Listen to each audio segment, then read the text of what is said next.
the nature of this video, viewer discretion is advised. A Japan Airlines Airbus A350 has collided with a Japanese Coast Guard Bombardier Dash 8 Q300 when the two were on the same runway at Tokyo Haneda Airport.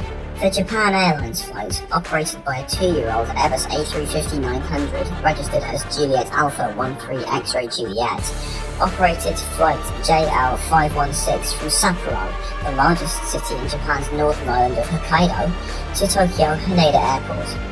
Flight 516 was almost full, with a reported 376 passengers on board and a full complement of 12 crew members, bringing the total up to 379 souls on board. The flight was routine, with it leaving Sapporo's new Chitose Airport at 16:22 local time, just over 30 minutes behind its scheduled departure of 15:50. Flight 516 flew a typical path south towards Tokyo and lined itself up for Haneda Airport's runway 34 right. The Japanese Coast Guard aircraft was an extensively modified Bombardier Dash 8 Q300, registered as Juliet Alpha 722 Alpha, being utilised for maritime surveillance. The accident aircraft, carrying 6 crew members, was departing to Niigata on the northwest coast of Japan's largest island, Honshu, to help rescue efforts and damage surveillance following Japan's New Year's Day earthquake.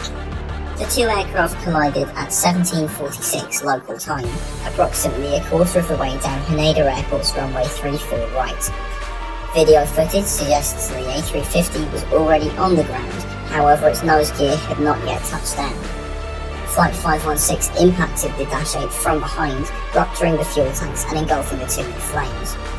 Flight 516 continued to roll down the runway, sliding on its nose gear and engines after losing its nose gear in the collision. It came to a halt approximately halfway down the runway, in full view of Haneda Airport's Terminal 2, and fire quickly consumed the aircraft. Despite the fire, it is reported that all 379 passengers and crew miraculously made it off the plane before it was overcome by fire. To date, this is the first major accident resulting in the whole loss of an Airbus A350. Unfortunately, the same cannot be said for the crew of the Dash 8. Of the 6 on board, reports suggest that 5 were killed in the accident. While this accident is comparable to others in the past, no cause has yet been determined at this early stage of investigation. We ask any comments to remain respectful of this.